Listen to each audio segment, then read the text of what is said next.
If your brand is a single logo and a color palette that came with the template that you purchased, you don't actually have a brand. Hey, I'm Jessie from Inkpot Creative, and we are a brand and web design studio that help photographers just like you create a visual presence that not only feels like you, but also attracts your dream clients. And one of the things that we see all the time is people coming to us and being like, well, I have a logo. Great, you have a logo, but your brand is so much more than that single logo. In today's episode, I'm going to break down 7 different elements of a brand that not only give you flexibility in how you can actually use it, but also allow you to create something that really feels like you and stands out in the space that you are in. And if you're also not quite sure how you stand out or how to actually use that to attract the clients that you want to work with, we have a brand superpower quiz down below. This is going to walk you through a couple questions, and it's going to give you your brand superpower, what helps you stand out, and a couple of things that you can do to really lean into that in your business.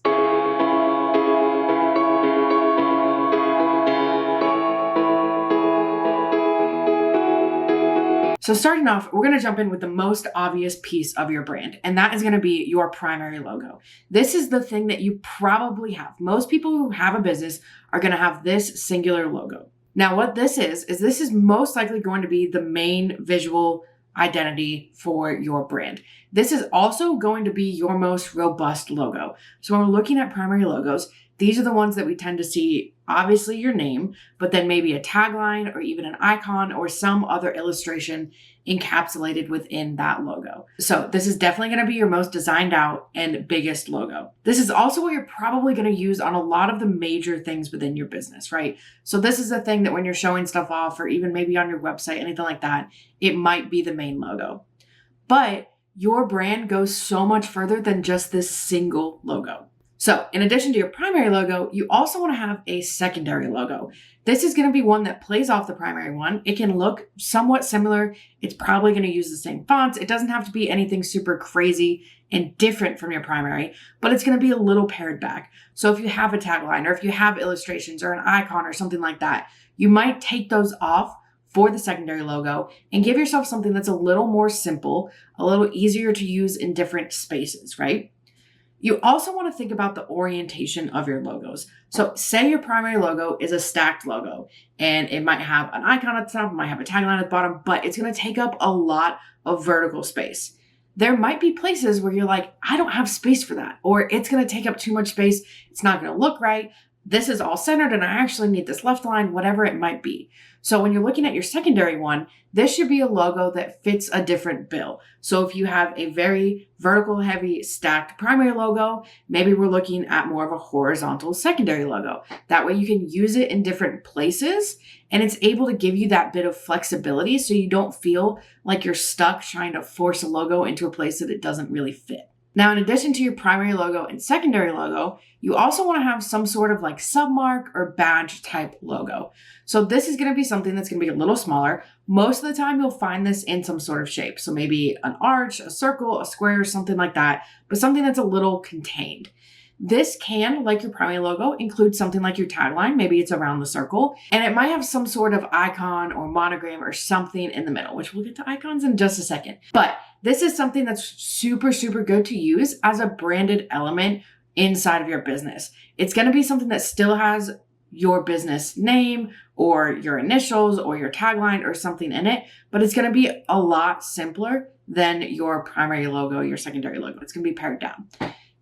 We love using this as little branded elements throughout the website, having them on different sections, maybe turning the opacity down, something that gives it that cohesive and branded feel without having to just stick the same primary or secondary logo everywhere if you want something to feel branded to your business. Finally, when we're thinking about the actual logos for your business, the last one that we're going to have is an icon. So again, like the badge, this is something that's great to use as a subtle branded moment in your business.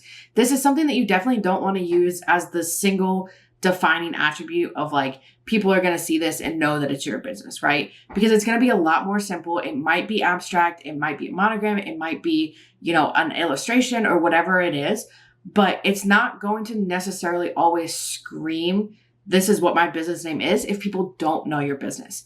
But what it can do is, again, give you that cohesive branded feel without having to use your primary logo everywhere. So even in ours, one of our icons is a smiley face with a little IC as the eyes. So yes, we do have the IC for Inkpot Creative in there, but if someone doesn't know our business, they see that and it's not going to instantly be like, oh, that's Inkpot Creative because I've never heard of us. They don't know that that's what the name is, right? So it's something that you want to use as a branded element. It shouldn't be kind of the sole defining piece of this is your brand. It shouldn't be used in a place where you should have a primary or secondary logo. This can also look like a couple different things. So it can be some sort of illustration. It can be super in-depth. It can be super kind of abstract, or it can be something like a monogram. So if there's nothing that kind of screams your business when you're thinking about your personality or things that you do or anything like that, you don't have to have an illustrated icon in your business. Monograms work amazing. So you can take just the first letter of your business name for whatever different options it is, use the same font maybe that your primary logo is in, and kind of build some sort of monogram there. They work great. Again, you get that branded element. You can maybe add something like a circle or a square or lines or something to it to give it a little bit more if you want, but it gives you, again, something simple that you can use to make your entire brand experience feel more cohesive. Do you have all of these logos in your brand?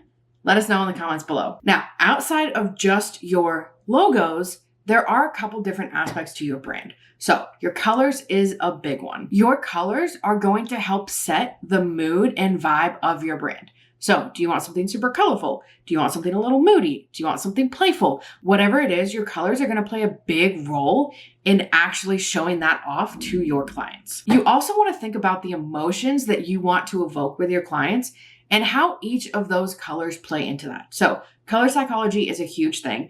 And it's something that you definitely want to have in the back of your mind, research, look into, whatever it is, to make sure that you're actually using the right colors for what you want to do. When you think about love, what's the first color that you think about?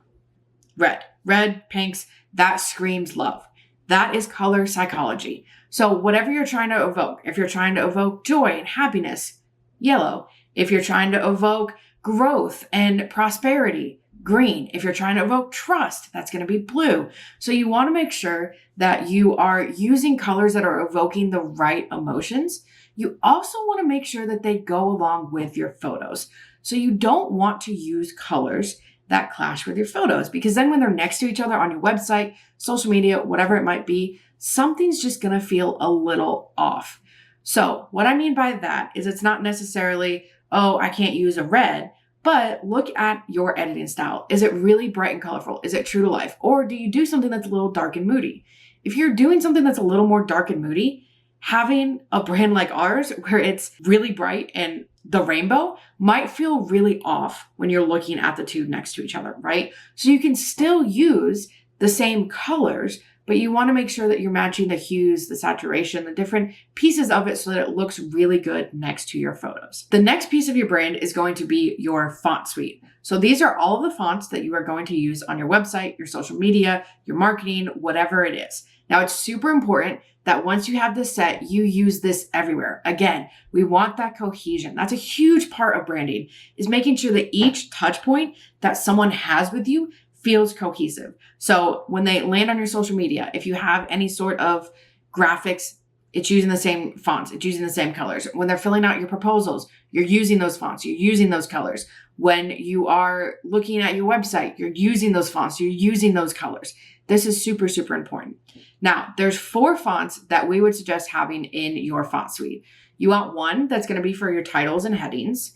This can be the same font you can use for both. Obviously, your title is only going to be the one piece of text on top of each of your pages, so it's okay to have those at the same. Really, the big difference is your title just might be a little bigger, so that first text at the top might be a little bigger, and then it gets slightly smaller when you're looking at the headings down the page, right? The second one is going to be the subheading. So this is going to be used for any subheads on your website, social media, anything like that. This is also what you can use for your buttons. So this works great for both of those pieces. The next one is going to be your paragraph text. This one is something that nobody forgets and nobody skips, but you want to make sure that you have something that's legible. You want to make sure it's big enough to read. You want to make sure that it kind of matches the vibe of your business. And then the last one is going to be an accent font. So this is a great font to use to call out specific smaller pieces of text. So any little moments, sometimes it can be, a piece of text that's pulled off to the side. Maybe it's a little angled, whatever it is. It's not going to be something that's used a lot throughout your brand, but it's something that you're going to use to call out specific things every now and again to kind of add that little bit of visual interest, give it that little push, give it that little, I'm not looking at the same thing every single time, right? Now, with these accent fonts, most of the time it's going to lean towards something that is a little more handwritten or has a more handwritten vibe. Now, I know in the photography space, it's huge to have scripts, and I'm not saying scripts are bad. However, all scripts are not created equally. So you want to make sure if you are picking a script font, you're picking one that's actually legible. So anything that's super, super thin, has a lot of big ligatures or swooshes can start to be really hard to read. So you want to make sure that you can read it. And you also want to make sure that you're using it in a way that it is actually big enough to be read. So one of the issues with some of these smaller, fonts is that you might actually have to make them super, super big to actually read. And then it kind of defeats the purpose because it feels like it's overwhelming and you're like, I don't want it this big, right? So sometimes leaning into script fonts that are a little thicker is perfect. I promise you with any of these fonts, there are an infinite amount of fonts that you can use. There is no end to the amount of fonts. So you don't have to use the same fonts that everyone else is using, okay? I promise you there are millions of script fonts that you can pick from.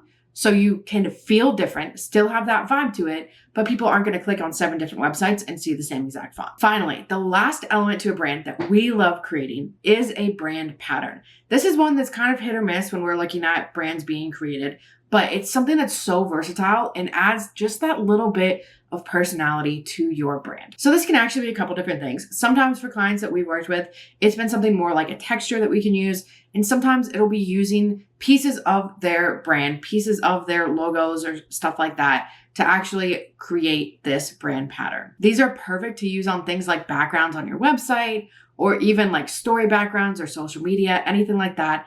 Again, it adds that little bit of branded element. So it still feels like you're still bringing in your brand, you're bringing in your colors, whatever it might be, but it's something that's a little different. It's something that people aren't seeing 24/7. Now, these are also things that you might actually use with the opacity turned down. So one of the places that we love using this is like testimonials. So we'll have a testimonial on a website, and the background, instead of just being a solid color, is going to be the brand pattern. But we're actually taking that brand pattern, we're turning the opacity down so you can still read the text. It doesn't distract from what people are actually supposed to see and take in and read. But again, it adds that little bit of interest. It adds that, okay, this isn't just a solid background. This isn't just the same thing that I'm seeing everywhere. Like I'm seeing these different elements. I'm seeing these different pieces. Another thing you can do if you're using these brand patterns is putting some sort of block over it. So having the brand pattern at the full opacity, but then having a solid block with the text on top. That way, again, people can actually read and see it and understand it instead of it kind of getting lost or feel too overwhelming. So those are our 7 elements to a successful brand. These are things that are going to help you stand out. It's going to give you flexibility and versatility in what you can use and how you use it. So you don't feel like you're using the same thing over and over and over. And you're like, I've used this logo like 70 times and now I feel like it's overdone. But it's also going to help bring your personality into your brand so you can attract the types of clients that you actually want to attract. And again, if you need a little help figuring out what that actually is, what you bring to your clients, what your superpower is, you can take our brand superpower quiz linked in the description below to figure out what yours is and a few things that you can do to actually put that at the front of your business. As always, if you found this helpful, be sure to hit that like and subscribe button, and we'll catch you in the next one.